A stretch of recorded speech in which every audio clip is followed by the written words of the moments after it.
So in this tutorial, I'm going to show you guys how to create an assembly, which is basically a relationship between components. So you actually don't have to do any sketching or modeling here. I'm just going to show you some basic models, some basic components I've already made. So I made a box and a lid to signify a revolute relationship between them, basically to model a hinge-like motion. So notice there's a cylinder coming out, going to this hole, and I can change the angle between these two components to signify a hinge between them, and the cylinder goes into the hole. So let's see how to do that today. So I'm gonna go ahead and open the two component files I already made here, and you always want to make sure that whenever you are creating bodies or components in Fusion 360, you want to make sure that they are components. So if you cannot assemble bodies in Fusion 360, so the way you would make a component is by clicking Assemble and clicking New Component. You can turn a body into a new component by clicking on the body name in here.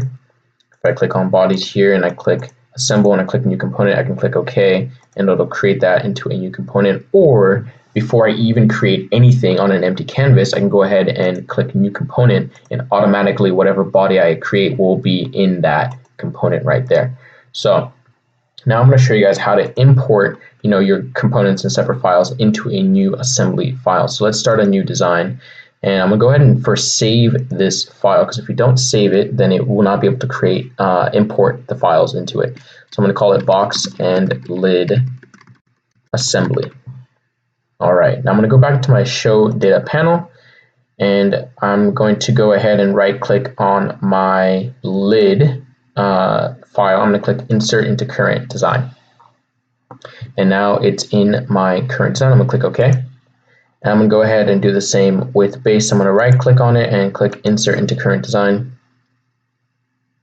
Okay, and now I can move my second component, my box, to the right. I want to move it to the right of this first component here just a little bit, and give it a little bit of breathing room, and I'll show you why in a moment. I'm going to close my data panel. All right, now I'm ready to assemble these two components. So I go into Assemble, and then I click Joint, or you can click J on your keyboard. So I'm going to click Joint, and it wants me to select the first component, so I'm going to select the lid, and I'm going to go ahead and select the top face and the edge here, because we want to create a hinge-like motion. So I'm going to click the top face and this edge, and then for the second component, do the same thing. I'm going to change the view a little bit, do the same thing here.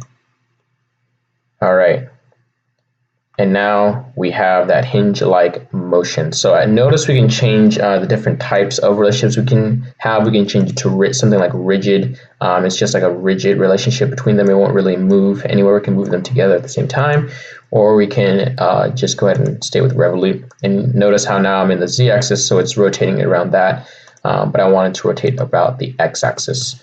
So I can click OK, and I can double click my little flag here and then change the angle between the two components, just like in the first file I showed you guys, and have that hinge-like motion.